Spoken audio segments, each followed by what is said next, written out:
I make headscarves for the bald kids who have cancer and alopecia like me. We also make capes and we make neck scarves. So not just headscarves, we make capes for the boys because sometimes boys don't really want a headscarf or a neck scarf. So. When you're bald, it's not fun getting made fun of and pointed at. So instead of your head, they'd recognize your artwork. And when I wore this everywhere, people just loved it. I didn't get made fun of, not even once. Not once. That's why I wanted to give it to the kids. I met Rosie when she came into my clinic at the age of 2 years with both of her parents for the acute onset of hair loss, and it was progressing rapidly. And I knew from the time of that initial visit that Rosie was a really special person. Alopecia, simply defined, means hair loss. But alopecia areata is an autoimmune form of hair loss that is the most common type we see, especially in children. We didn't realize the social ramifications that it would have when we'd be out in public. People would just feel either connected to Rosie or wanting to ask her, why are you bald? And for a 2-year-old, it was hard for all of us. I was like, what can we do? What can we do? And kind of just kicked around the idea, like a headscarf and having her painting. And I remember we're in the back room and she puts it on and she immediately goes to the mirror. And she is probably looking in the mirror for a good 5 minutes, just looking and smiling and taking it off, putting it on, just modeling it. And she looks at me and she's like, I want to give this to all the bald kids.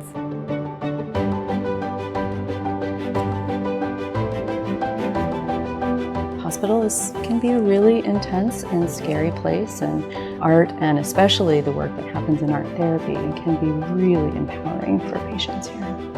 The kits can actually be received in a few different ways. We have some kind of set kits with painting materials and a canvas and a little letter from Rosie explaining the program, and that can be brought to the bedside. Or it can be a painting or a drawing that a patient has made that I then tell them about this project. Then they decide, oh, I really want that image put on a scarf or put on a cape. The medical community sometimes downplays the small things, like hair loss, especially if it's in the setting of a more serious illness.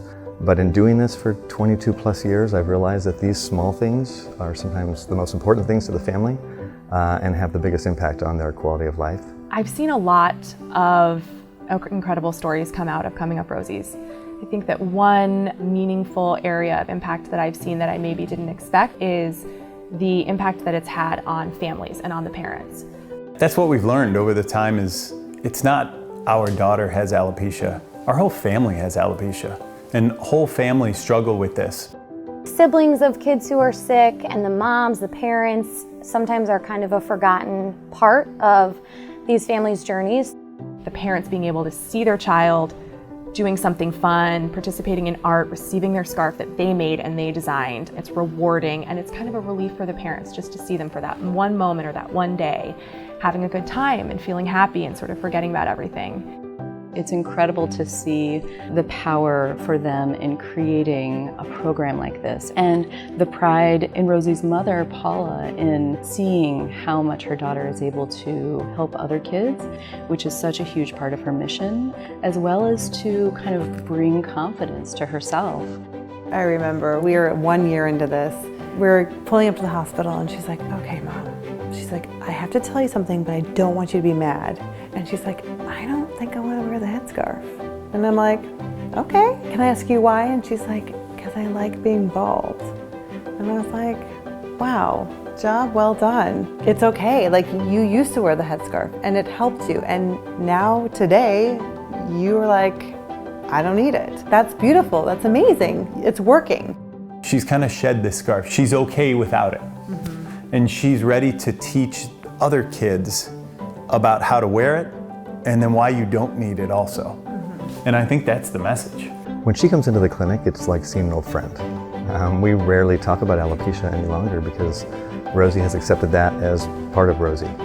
So instead, she enlightens me on her adventures. She catches me up on what's going on at Coming Up Rosies. She's always very excited about that.